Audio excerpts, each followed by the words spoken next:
but we still here. We still showed up, baby, baby. What's good with you? I go by the name Nos Nero, aka NOS, aka Nero, aka Noise Over Silence. You already know, man. Don't make me have to do it all over. I've been doing that shit for like 20 videos already. But you know what it is, fam. We here, and we gonna have a little conversation. Conversations. Um, Today is the 12th of January, and it's like 7 p.m. on the East Coast. And you already know what it is, man. We still thriving, even though it's not 2025 in, it's 2026 in. So we in for the fixing. Does it feel like the world is being fixed to you right now? Does it feel like things are falling into place the way that they need to in order for us to live in this emergent society that we've all been waiting for our entire lives? Because I say this all the fucking time, man. I say it all the time. Smart Savvy was good. Welcome, welcome, welcome. Good to see you again. Good to share presence with you. I say this all the time. How, when we were growing up, right? Me personally, I was born in 1985. I don't know when you got to the planet, but I got here in 1985.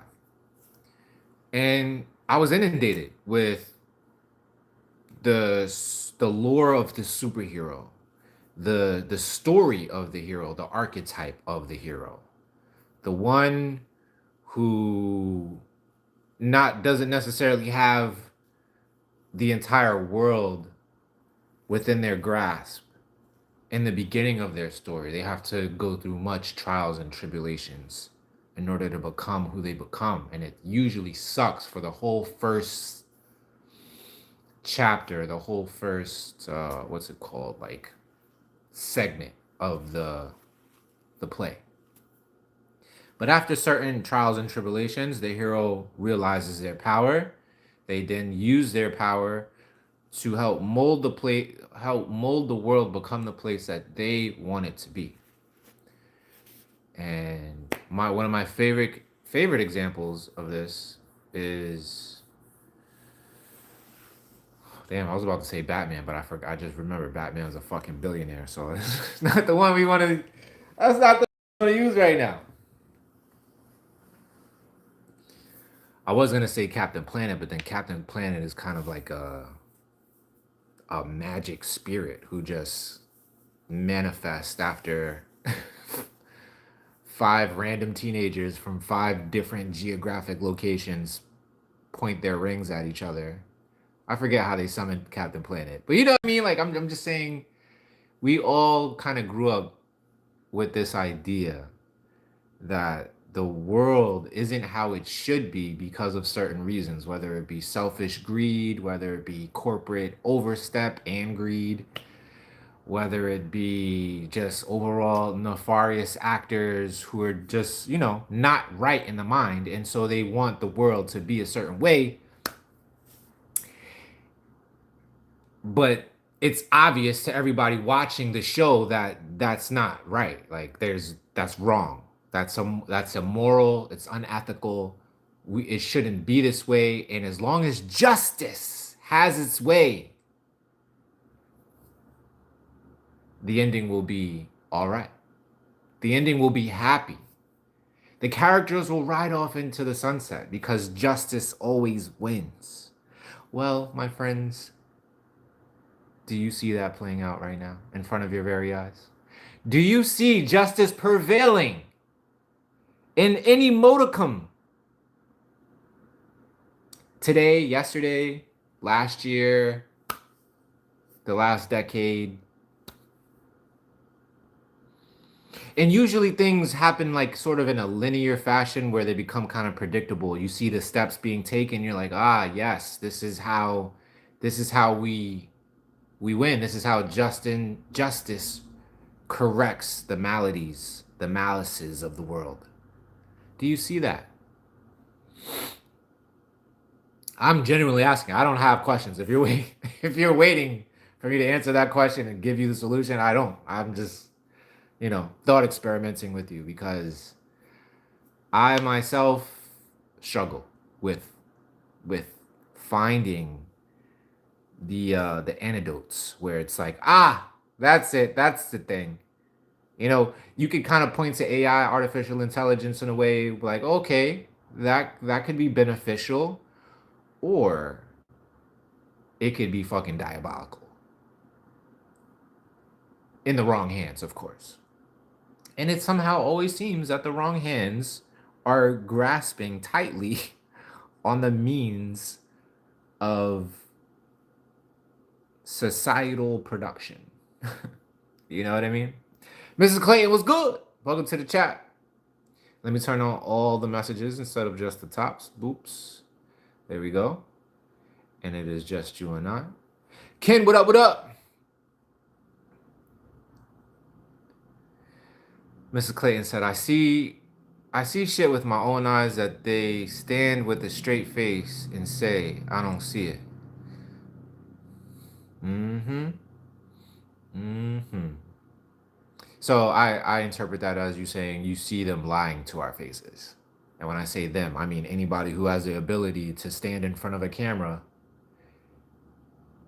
and have hundreds, if not thousands, if not millions of people tune in to hear what the talking head has to say.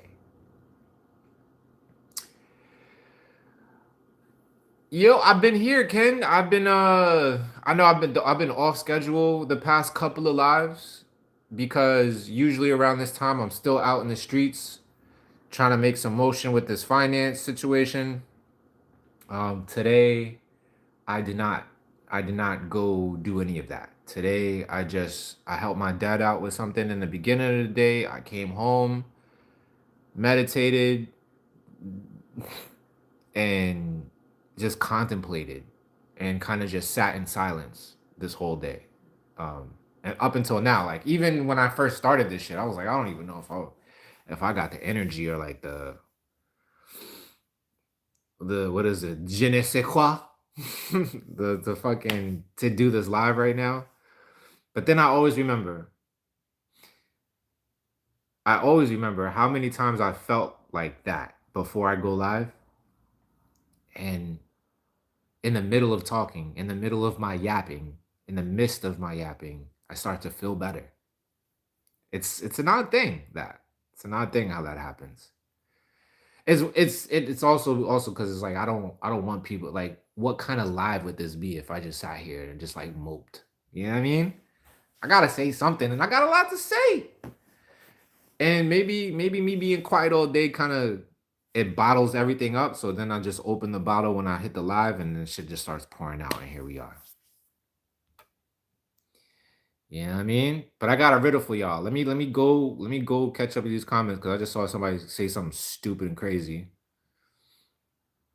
But what's up with you though, Ken? What's up with you, fam? Everything is not good at the warehouse. They haven't called me back since the Christmas break. So I think it's over for the warehouse, which is one of the things that kind of had me stressed. Not stressed, but like, with you catch yourself in a situation where you feel like you're holding on to, you're making motion, you're gathering momentum, and then like the kind of the rug gets pulled out from underneath you, and then you gotta like start from square one. That whole feeling, it's not my favorite feeling, but that's kind of the vibe right now. You know what I mean? Patrick was good. We working right now. You see, this is my job. Oh, here goes that crazy ass. People be saying anything, fam.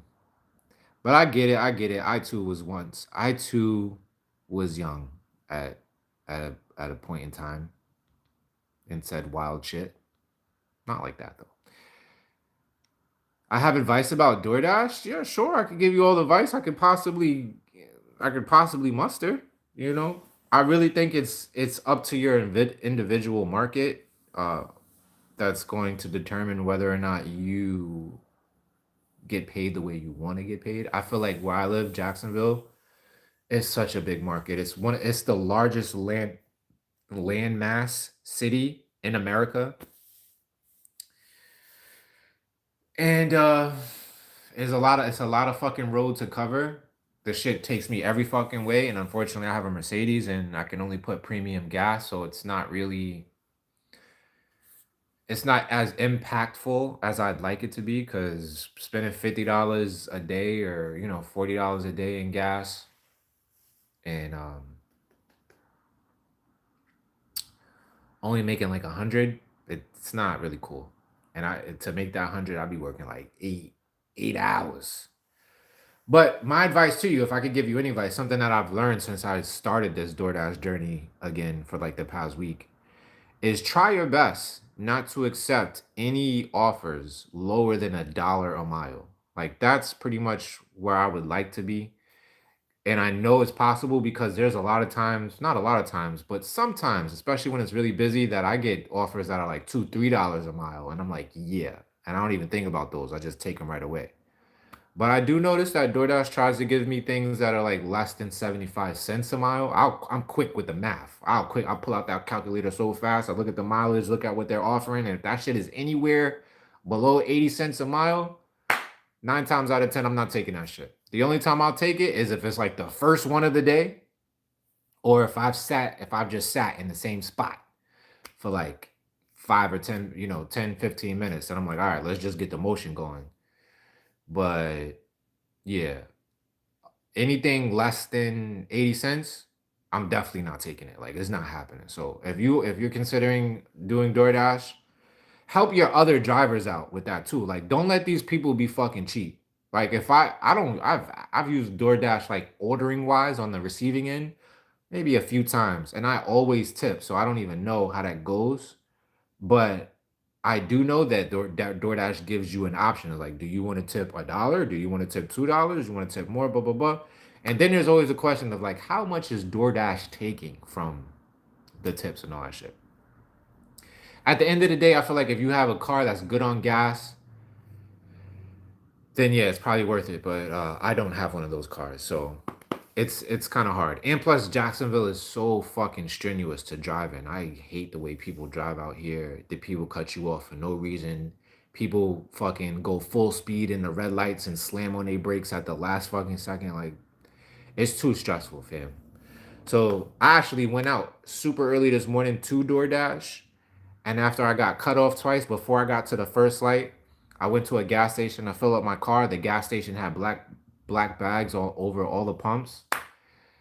That was offense number three. And then I went to the other side of town to a gas station I knew was gonna be good, or I thought was gonna be good, and the pump wasn't working. Like I had to pump my gas. I had to go from a quarter a tank to a full tank, pumping the gas as slow as possible so the shit would work. And then I got in the car and I was looking at DoorDash, the app, and I was trying to go dash. But there's a thing like if there's no orders in your area, DoorDash won't even let you dash. And it was like, nah, there's no orders right now. Like if you want to come back in like 20 minutes, 25 minutes, you can. At that point, I was like, I'm just gonna go home and play with the markets anyway, because that's what I really wanted to do.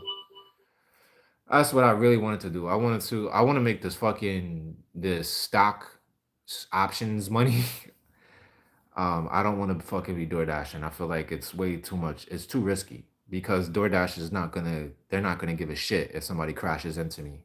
And my car is the way I get to my girls right now. Ooh, I got this left shit right here is still swollen. We gonna work on that.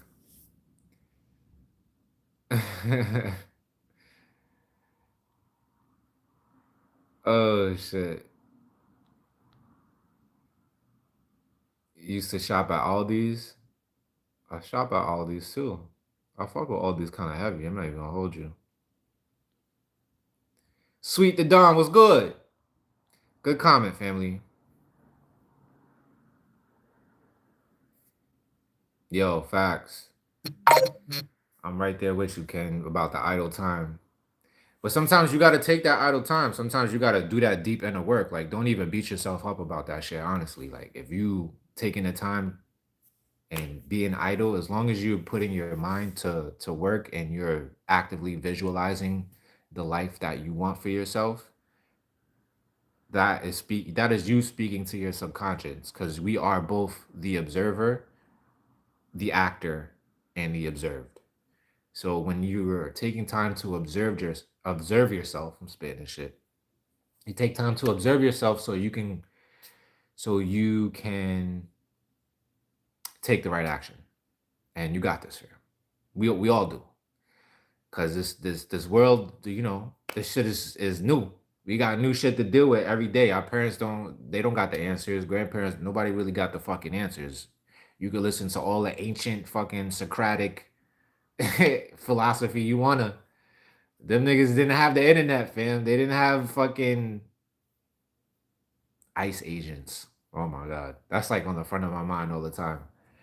They didn't have you know, they had the Coliseum, they had the bread and circuses, but they didn't have the bread and circuses living in their pocket in a rectangle, just asking to be watched all day. So it's new shit that we're dealing with, and we gotta figure it out biologically.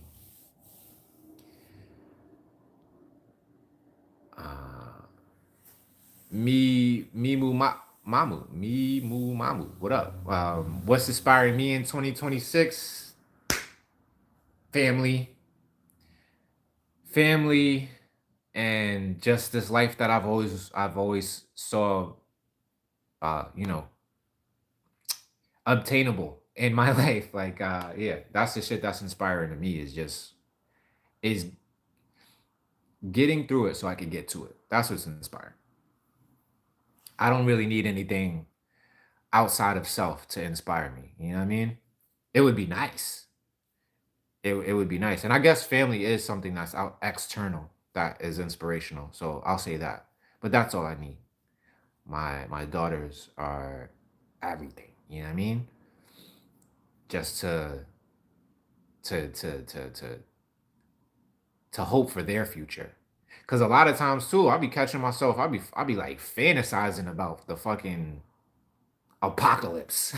I'm like, yo, this earth just need to fucking get up out of here, son. Like, yo, I was dead ass rooting. Like, Jerome Powell is the Fed chair, the Fed chairman, secretary of the Federal Reserve. He put out a statement saying that Donald Trump and the Department of Justice has subpoenaed him. It's a criminal subpoenas. And Jerome Powell is he probably is most likely a criminal. Like he's a bad dude. Like he's not a good dude in any sense of the any way you look at it. Nor is Donald Trump. But I was cheering because they have so much power and status that to see them go at each other, to use their power and their influence to kind of dismantle each other, I think that's exactly what the fuck we need. So I was cheering at that shit. But yeah, I think that's one of the indicators that we're getting where we need to go. Like it might be terrible in the interim, but we might actually see some good and I mean when I say good, I mean good for the people, the working class individual. Come out of that shit. So fingers crossed. I'm gonna knock on wood. Florida market in my area is no bueno, Smart Savvy. Yeah. Oh yeah, that's right. You down there in St. Augustine, right? Yeah. I could imagine. So if I was you, I would try to not be out there unless I'm doing the dinner, the breakfast rush, the lunch rush, which is so breakfast is like from 6 to 9. Do that, come back, do a one, no, do an 11 to like 1, and do like a 5 to 8. And do the rushes. Like if the app is telling you that it's a 1 to 3 minute or a 1 to 5 minute expected time for you to get an order, then dash. But if it's anything over than 5 minutes, fuck that. Let them niggas have it. But I get it. We gotta do what we gotta do, man. Ken says, I think I also need a job change. Yeah, yeah.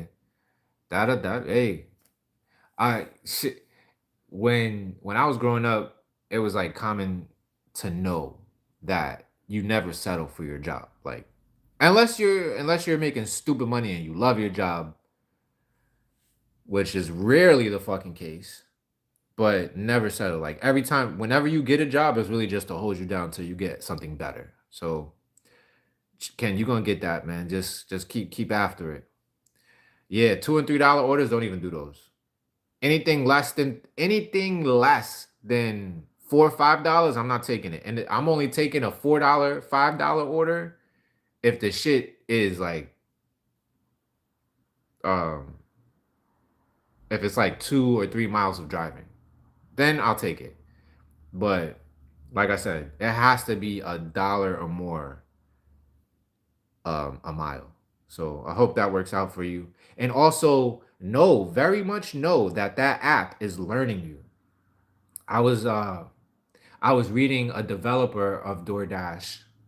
I think it was on Twitter where he was writing how they developed the DoorDash app. So the DoorDash app recognizes a desperate driver, a driver that will take anything. And they'll keep the money and give you mad orders. So don't be that driver. That's why it's good to have rules. Like I said, don't take nothing less than $1. And when you constantly do that, the app learns, yo, I'm not even gonna send them this order. So it might take you a little bit longer to get orders, but it won't send you anything it feels like you're not gonna take. Because there's gonna be another desperate driver out there who's gonna take that order and they're gonna send it to them. Like I feel like I have my DoorDash well trained right now. They know if it's less than $1 a mile, I'm not taking it.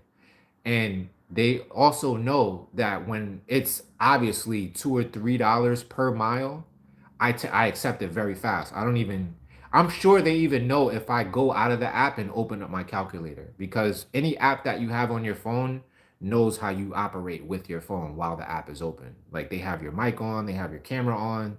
They're studying your facial features and all of that shit. They're probably listening to the shit that you're saying, and I be cursing the app out. If the app ever give me some shit that I don't want, I'm cursing. Get this bullshit out of here. So, Patrick, you too old to be in my chat, fam.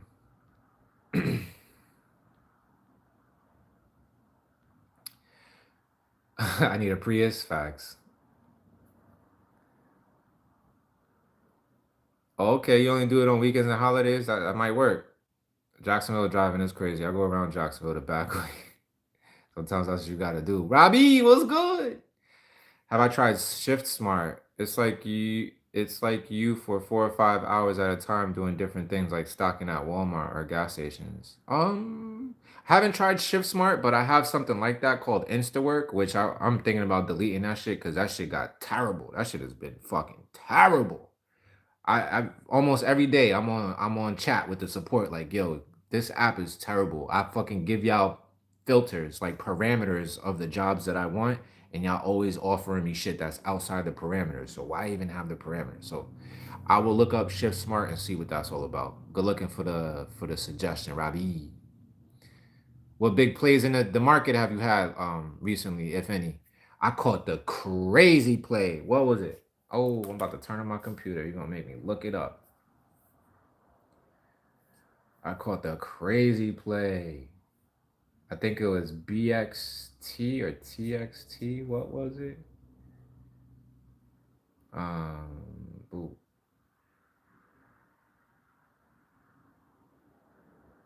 Oh yeah, it was TXT. It was a $90 call. This shit was 50 cents when I got it. It's 350 right now. That's a return of 650%. Smashed it. But you know what hurt? Is that it was a paper trade. It was a fucking paper trade. But that's all right. That's all right. The next one. I'll get the next one. You know when I saw that shit, I was like, all right, where's it at? I'm ready to spend some money. It's all good though. It's all good. Oh, and I caught some shit today that right at the market open. Who was it? Are they gonna show me my recent searches? Um, HBM Hub Bay Minerals. Hub Bay Minerals. Let me show you. Oh my god. Don't you hate like when you see a play and you ready to take the trade, right? But it's the market hasn't opened yet. You still in pre-market hours. So you gotta wait for the market to open for your order to be filled. Bro, Robbie, look at this shit. This is me charting this morning, right? The market hadn't opened yet. I'm looking at this shit. I'm like, oh, I think this shit gonna jump because it's in a channel. It's in an uptrended channel or whatever the fuck. I don't really know the proper terminology for this shit, but I'm looking at the what's called like a middle term price action, whatever. Basically, I always go to the 3 month time frame. I go to the 3 month time frame and I'll see what's going on. And I drew this channel this morning. Boom. Look at that 3 month. Yo, this shit is just up for the past 3 months. So I'm like, oh, I think this shit is gonna jump. I feel comfortable buying a call. And as soon as the market opened, look what that shit did, fam. Look at the gap. Look at the gap. The shit closed here yesterday and opened here. No, this was Friday. It closed here on Friday and opened here this Monday. Yo, if I would have bought this call on Friday, you think I would be talking to you about DoorDash right now? But yeah, Robbie, man, we gotta get on this stock market shit, man. I'm trying to get like you, man, make that bread. You heard? I'm trying to stay home and not have to drive on these streets. Fucking work from my robe and cup of coffee. Mrs. Clayton says, "Can you go to a smaller town nearby? My friend come to small town because she gets paid better rather than a bigger city." I would, Mrs. Clayton, but the thing about that is Jacksonville is so big, like I said, that to leave Jacksonville, you gotta drive like a half hour in any direction. Drive 45 minutes. And for that, I might as well just stay right where the fuck I'm at.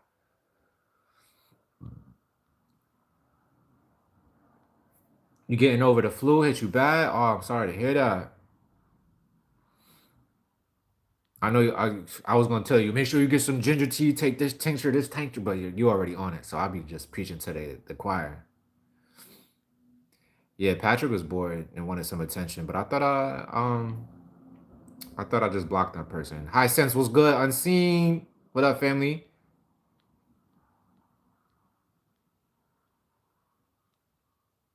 Oh, you're not committed to any corporation. See, that's what I'm talking about. That's why we bros. Cause I can't, man. I can't. Like my last live the other day, I was talking about how I filled out this application for a remote company called Sparrow for a leave agent, and it was promising. I got to like the second interview, and then they hit me with that fucking dreaded email. Upon upon reviewing your whatever, we are sad to regret that we will not continue with your hiring at this point. I was like, suck my dick. I'm like, why we go through all of that? Like, y'all not even paying like that anyway. Y'all act like, you know what I mean? Y'all paying $80 an hour. Y'all need somebody super qualified. Y'all could get a bum off the street who know how to read right to do this job correctly. Anyway, I digress. Smart Savvy, thank you for that flower. Appreciate you, family. Valentino, what up, what up, what up? Happy New Year. Yeah, them emails be hurting. Thank you for that floating heart, Smart Savvy. It hurts at first, but then I always suck my teeth and I'm like, yo, fuck them. Cause they don't even know. Like, they don't even know I'm the illest shit that ever happened to them. You know what I mean?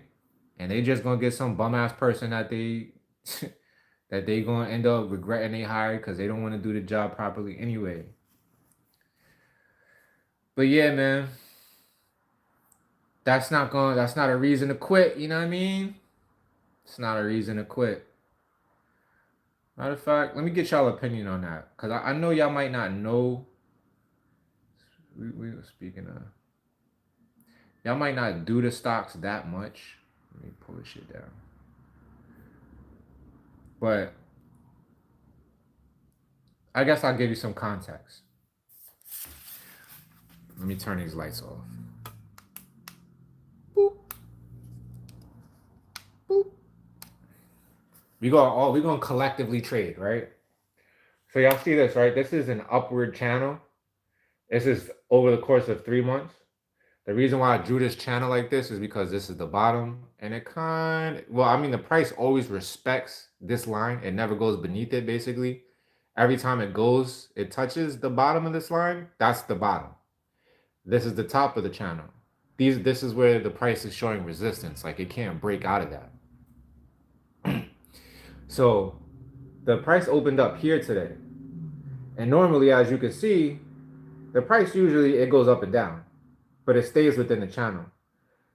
And so most traders would see this and they would think, even I think, that it's going to come down a little bit. Like, especially these last 2 times. I just answered my own fucking question. It was up here, came down and touched it, jumped up. Look at this gap. Same gap right there. Woo! Went all the way to the top, got down, touched the price twice. This was Friday. This was today.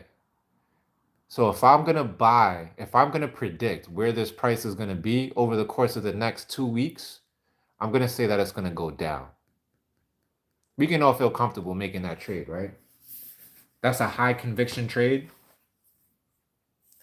Another reason I have conviction in that trade is this is volume right here.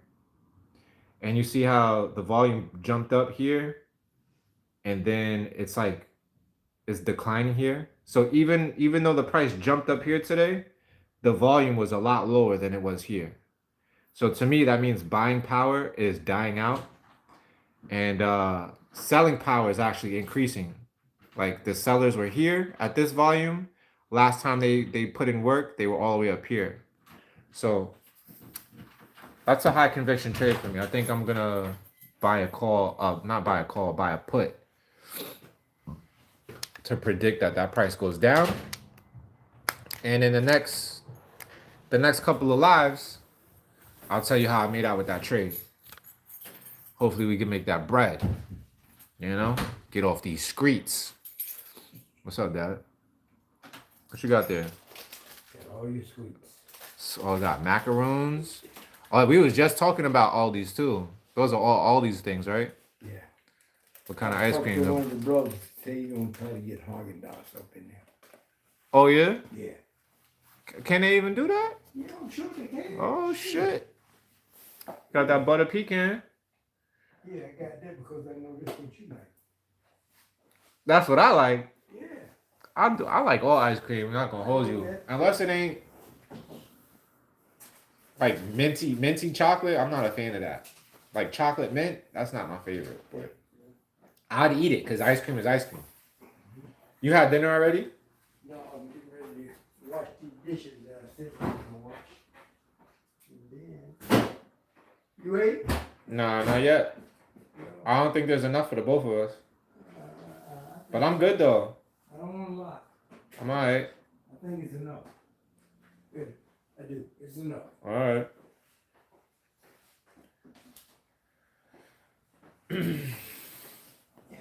Totally normal was good.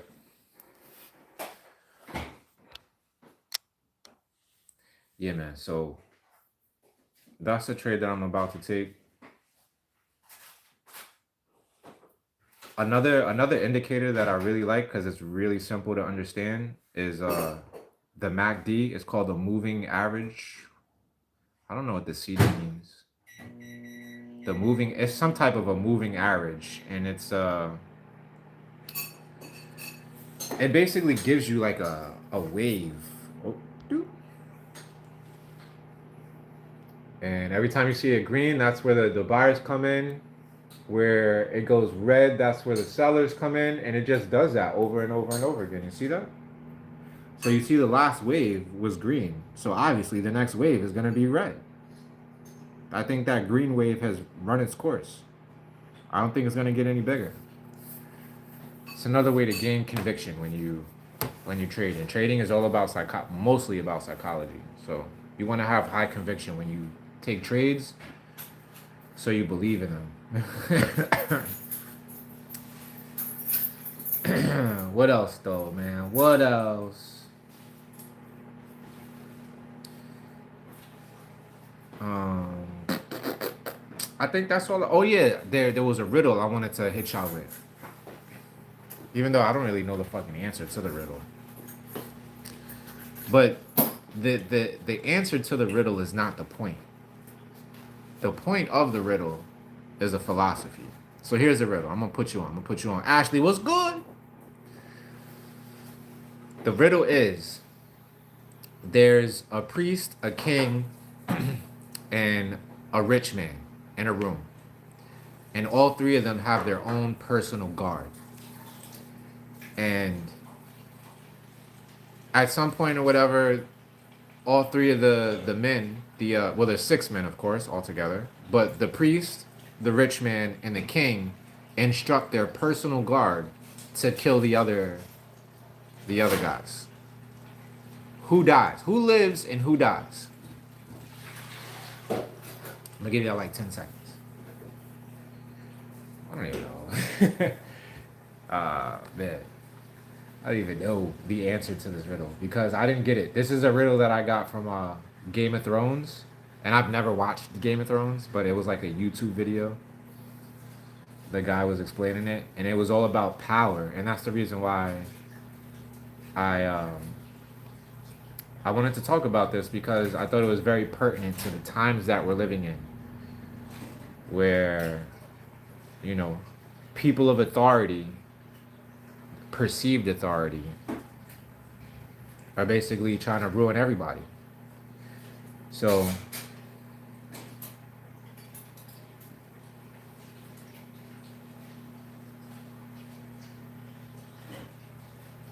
let me see if it's in my history.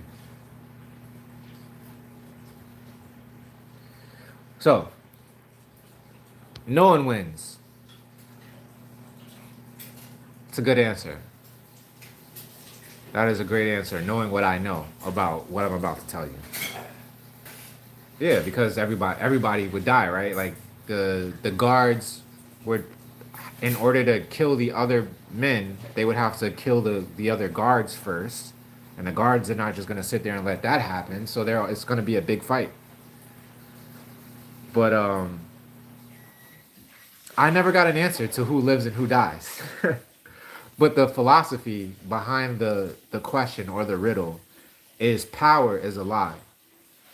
Because every one of those guards would only carry out that order because they believe in the authority of the person who told them to do it. But if the authority is just a belief, once they remove the belief, then the authority disappears. And who becomes the most powerful person in the room at that point? The men with the swords. Right? That's what I would think. But yeah, that's essentially how the shit goes. Essentially, it's like the soldiers are the most powerful ones in the room because the other guys are unarmed. They just have a perception of power. But if you remove that perception, the power quickly dissolves and accumulates within the guards. So it's up to the guards in their mind to make the choice. Which I thought was pretty cool because the symbology or the analogy behind that for what's going on in the world right now is we perceive the authority of the power structure, whether it be the ultra wealthy who buy legislation, who buy members of Congress. It could be the perceived authority and the members of Congress themselves. It could be the perceived authority and the sense of justice that religion provides people. I know we're supposed to separate religion and state in this country, but more times than not, that's not the case. Even on the U.S. Constitution, it says in the year of our Lord. So like they wasn't doing a good job of separating state and religious power back then. So there's no reason to think that they could do it now. I don't know what type of weird ass religion runs the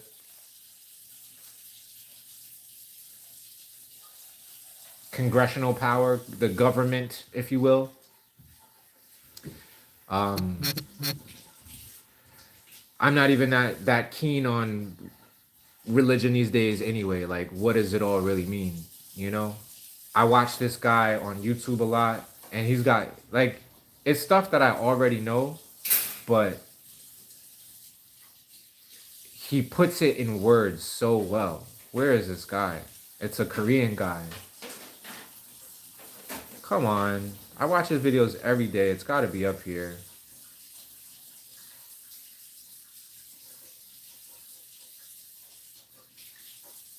I want you guys to watch this guy too. Where is it? Did they wipe his videos off the internet or something? I'm like a week back. I know I've watched his videos since this time. Yo, did they wipe this dude off the internet? Oh, here he goes. Professor Jiang. Oh, he might not be Korean. That's a Mandarin name. But this guy, I want you guys to listen to him, man. Professor Jiang.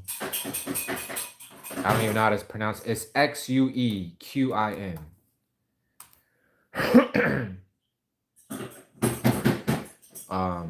But this is what his videos look like. What is a great book? He's always standing in front of this What I'm going to show this you like in this class. digital blackboard. His teachings are beautiful, but one of the things that I learned recently from him is that Christians all right, don't kill me because I know a lot of y'all love the Bible and a lot of y'all identify as Christians or whatever, but he's saying the Christian religion as we know it now is actually worship, is Satan worship. And he makes a great argument about it. Don't beat me up. Just go listen to him. If you wanna see what he's talking about, I'll find an actual video for you, matter of fact.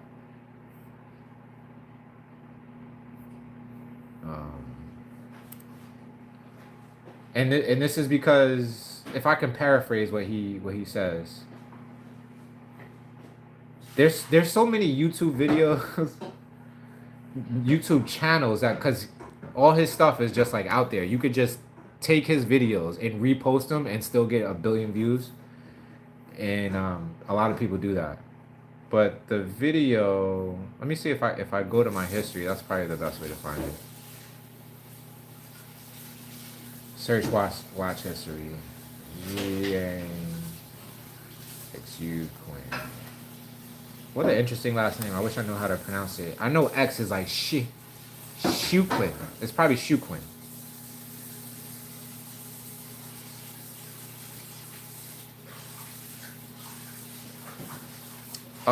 It's probably this video called Fake Jesus. Oh, come on. As you may know, the official story. Ah. Go back.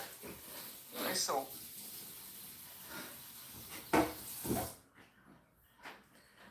Fake Jesus was invented by the church. It has 427,000 views. The channel is Professor Jiang Explains. And yeah, it's pretty fucking good, man. It's pretty fucking good. Or it might be How Evil Triumphs. Either way. Once you start watching him, you'll go down one of his rabbit holes. Cause he doesn't tell you what's right and what's wrong. He goes into like the Bible and he just points out what exactly they're telling you. And if you think about it, it's like, oh yeah, God did lie to Adam and Eve because damn, I can't even remember what he said. But he was saying how kind of like how the, you know, when Satan showed up as a snake and whispered in Eve's ear, he told her the truth. Like he was like, I don't know. Just go watch it, man, and we'll talk about it later. I'll watch it again, so I'll have a better understanding, and then we can convene at a later time on that shit. We can convene at a later time on that shit. But it's very, very interesting point of view. And he talks about a whole bunch of different things, like the problems with the official story of the moon landing. Yeah, that was bullshit. And I never thought about it the way he talked about it. He was talking about like how if you go to the moon and you come back and you know what you did for humanity, wouldn't you be super excited to talk to the press about it? Yeah. And when you see that press conference, they all look like they're so ashamed of themselves. But they lying. Yeah, because they you know their whole professional. It was out in the desert in California, walking around, jumping around, all that bullshit. But he poses a lot of good questions about it. It's a 21-minute video. I highly recommend it. The guy has a great mind. Oh no, the video that I'm talking about, this is definitely it. It's called, the title is Paradise Lost is Bible for Secret Societies. Yeah, that's it right there. Paradise Lost is a wild book. Who wrote that? John Milton. I love academia. I love intellectuals, people who fucking aren't afraid to just shatter your whole fucking world. It for your noodles. Okay. Okay, we got plenty of meat sauce. All right. Cool. Thank you. Got plenty of broccoli. Broccoli. You want to make your plate now or? Nah. I'm gonna do this live for like 15 more minutes, and I'll probably eat. Oh, okay. All right. Yeah, it's 8 o'clock. Sienna was good. Good to see you again. I'm gonna try to type his name and start a Q&A.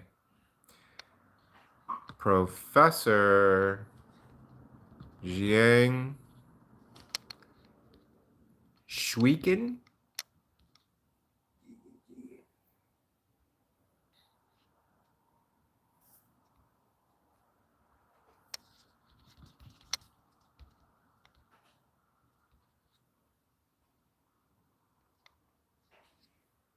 And I think that's it. There we go.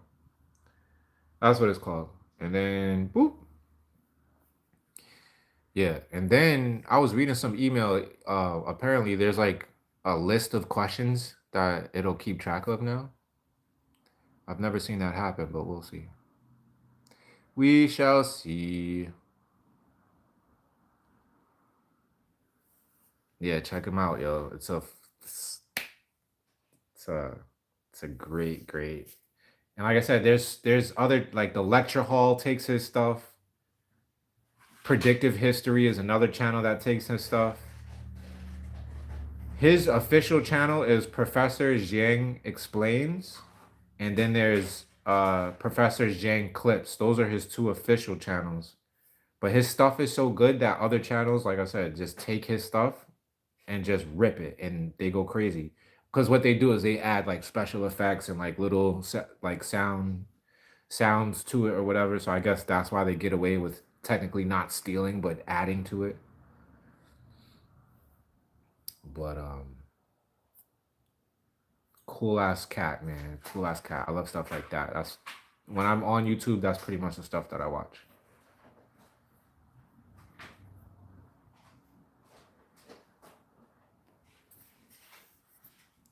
What about y'all? Do you guys have any like favorite YouTube recommendations, like any places you always go to on a daily basis with YouTube?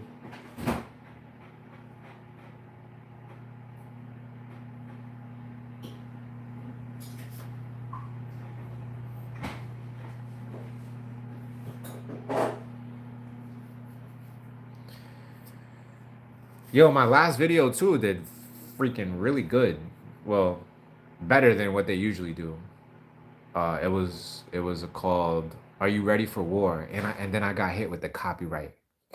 Of course. What luck? What luck?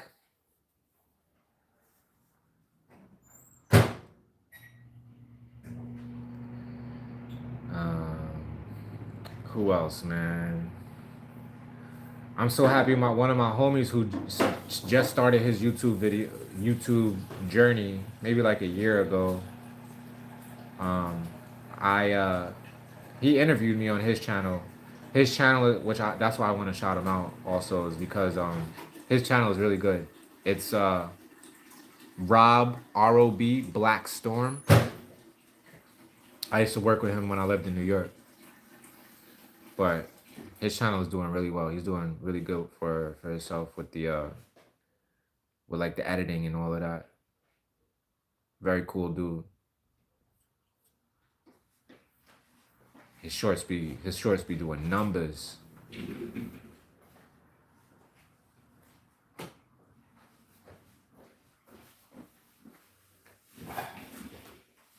Something going on in Iran. I don't know about it, but they don't talk about it much in America. Something about there's like a lot of protests happening in Iran, and like over 500 people have died, is what the news says at least.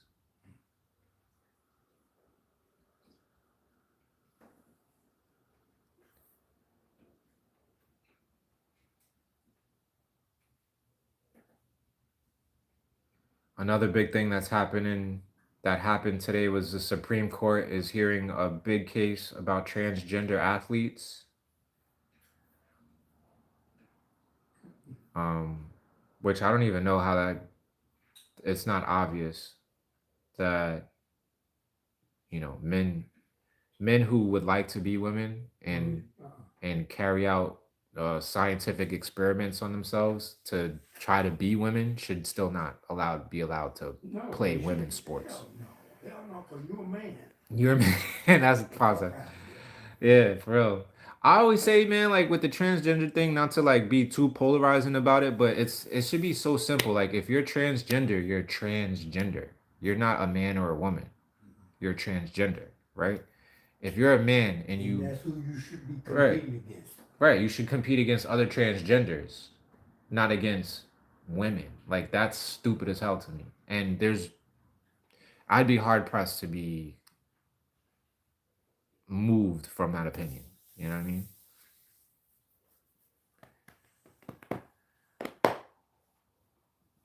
Any movie suggestions while you're down? Oh,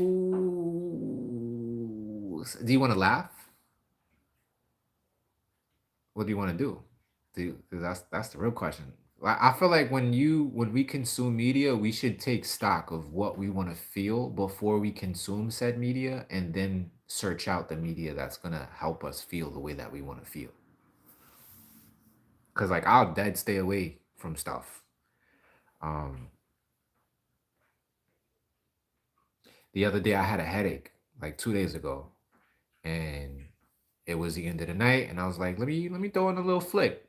I wasn't gonna watch the whole thing. I was gonna watch like the first quarter of it. And I'm a big fan of this movie. Came out in like the early 2000s. That it was called 28 Days Later. It's a zombie flick. I love that movie. I usually love zombie movies. But I knew, and it recently came out with like the third installment, like the third part of the trilogy called 28 Years Later.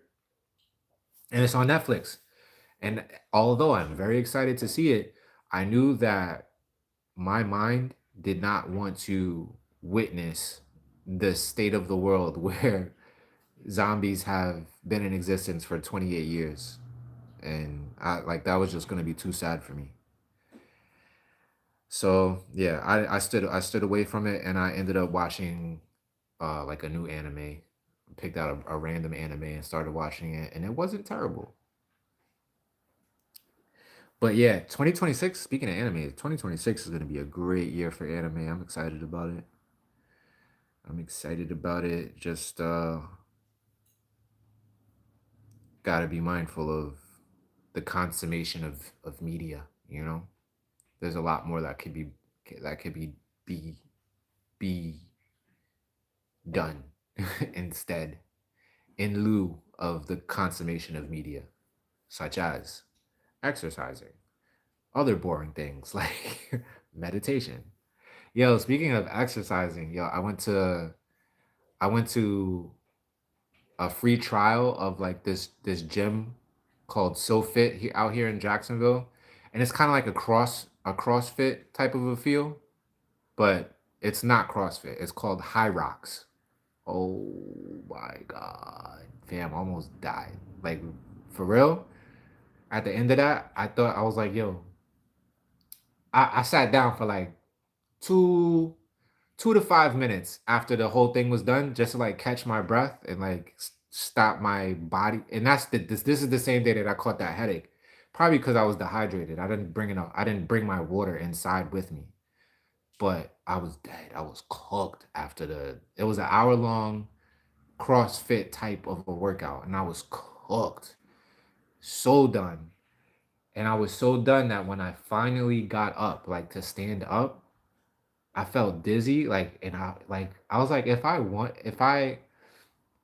didn't care so much about being embarrassed from collapsing right now, I would collapse and call a fucking the ambulance, fam. Call the ambulance.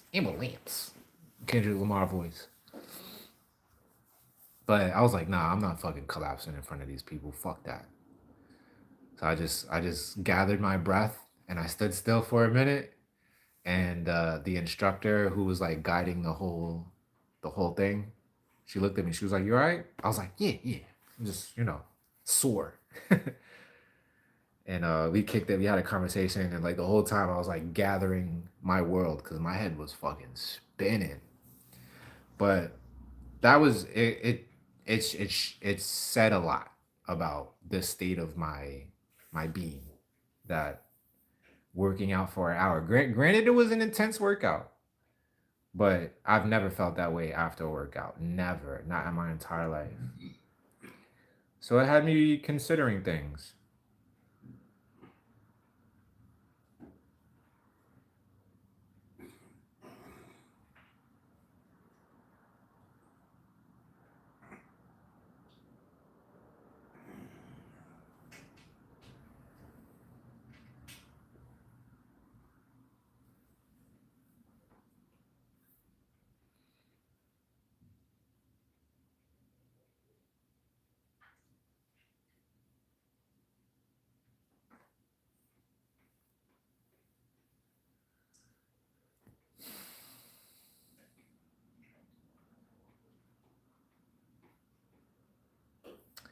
Yeah, man. Well, yeah, we almost at an hour. That. Mrs. Clayton. Yeah. I still don't got no movies for you. I got a laundry list of anime though that I wish I could catch up on. I gotta catch up on my Hero Academia. I stopped watching it years and years and years ago, and now that it's finished, I'm ready to watch it. But I already know that that's gonna take away from things I have to do. Um, Full Metal Alchemist is finished. I want to watch that whole thing. My Hero Academia has another like spin-off called Vigilantes that I want to watch. I could go on and on and on. What's that? The one on Netflix?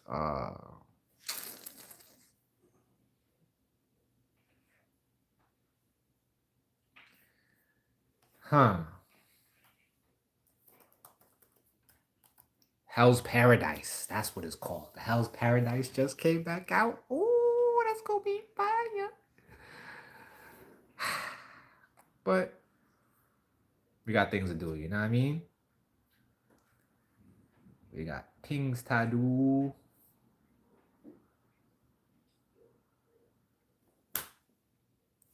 But with that, I'm gonna let y'all get to it, man. I gotta eat dinner. I gotta wash my face and my body so I can go to sleep and wake up early tomorrow and get to it. Tomorrow we trading though. Tomorrow we trading and we gonna get some money. I'm gonna come up on one of these 2100% plays, one of these 500% plays. Bet that. Bet that. I wonder if that phone is on over there. Nah, fuck it. I'm gonna just go off the top of my head. But I bid you all adieu. If I have the time and space and the wherewithal, I will be live again tomorrow. I'm considering going live every day as long as, you know, the space is there, of course. Look at DoorDash. DoorDash was like, "We're busy. Can you come work for us?" Shit. One thing about DoorDashing at night that I don't like is when I get deliveries to an apartment complex. It's the worst shit ever. Because when you enter an apartment complex, like one of these gated communities and shit, so like let's just say for instance, somebody's apartment is 1401. Do you think that every apartment has a map of the way the apartment complex is situated at the very beginning of the apartment? That would make sense, right? Like if I had family, if I lived in 1401 and somebody was coming to visit me and for whatever reason my phone was dead and they had to find my building, they could not find my building. So I have big trouble finding people's buildings. And then by the grace of God, when I finally find the building that they live in, I have to then guess which side of the building, left or right, top or bottom, is their apartment on. So 9 times out of 10, if I'm delivering to an apartment complex, which there are a shit ton of apartment complexes out here, and it's at night, you can't see shit. So I need a big ass fucking flashlight. And then I have to guess, which usually requires me going up and down 3-4 levels of staircases trying to find where this person's apartment is. That's why I don't DoorDash at night no more. So with that being said, to the one of us who is many, we come to you in total awareness. Please grant my friends peace, progress, prosperity, pleasure, panacea, persuasion, in this ever eternal present moment of now. Ashe Aho, Amen, and like Alakin. All right. Big daps, big hugs. Dr. Aubrey, what up? You just missed it. I'm gonna catch you on the next. I'm gonna catch you on the next one. You heard? Mrs. Clayton said, "Do I carry be safe out there?" Nah, I'm not on it like that. I'm not on it like that. And I would, not for nothing, but the thing I'm most afraid of is actually popping somebody. Even though I'm justified in, because this is a stand your ground state, even though I'm justified in that, I don't want to go through the legal thing. I don't want to even make it a probability of me having to go to jail and not being around my girls. So if anybody ever wants a problem, guess what? I don't even carry cash on. I don't even carry cash. So will you rob me for nothing? Matter of fact, put that gun down. Let's shoot it out. Let's shoot the one. And then maybe we could be friends. All right, y'all. Peace. Be safe, stay hydrated, stay dangerous. Oh, is that us not letting me get up? Oh, here it goes. Boop.